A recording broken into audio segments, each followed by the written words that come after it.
Hey guys, Josh Bergan here. I'm Fly Fisherman's digital editor.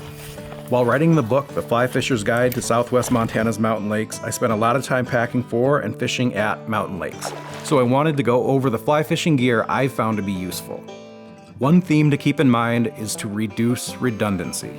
This means using gear that can serve more than one purpose, like extra spools rather than an extra rod and reel, or attractor flies that cover more than one bug. As far as rods and reels that I've been using, I recently picked up a Pescador on the fly travel rod. It's a 3/4 weight 6-piece rod that weighs only 3.5 ounces. I also picked up a 1 weight from Pescador that is a hoot for the stunted brook trout ponds or small mountain streams. This entire outfit only weighs 6 ounces.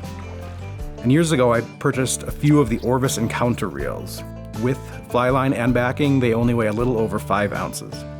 And one more quick tip, instead of using the rod tube that came with the rod, head to the hardware store and pick up a fluorescent light bulb tube guard. They're super light and offer enough protection for your rods. For fly lines, I usually carry a floating line and a couple of different sinking line options. For floating line, I just carry an all-purpose standard floating line, but one that roll casts well.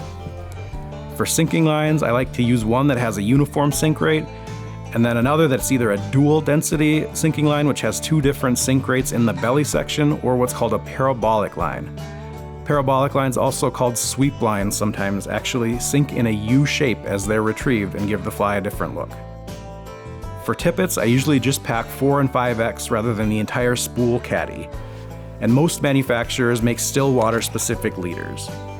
For dry flies, I really like Jack Dennis's Amy's Ant. It matches the size and profile of a lot of different terrestrials and aquatic insects, as does the Chernobyl ant. Now, I'm not talking about the chubby Chernobyl, I'm talking about the old school Chernobyl ant.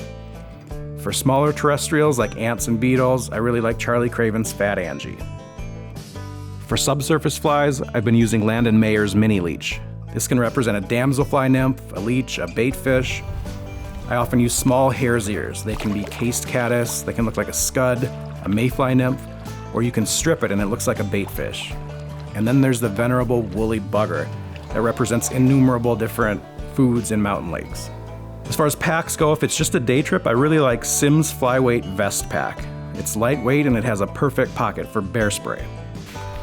I've also been using Pescador on the Fly's Versa Pack Hip Pack that can mount to any existing backpack belt loop.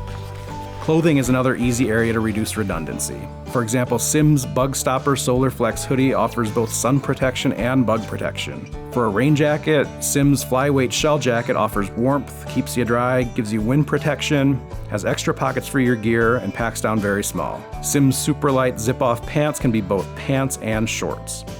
Finally, a couple of extras to consider. You still need a good pair of polarized glasses at mountain lakes.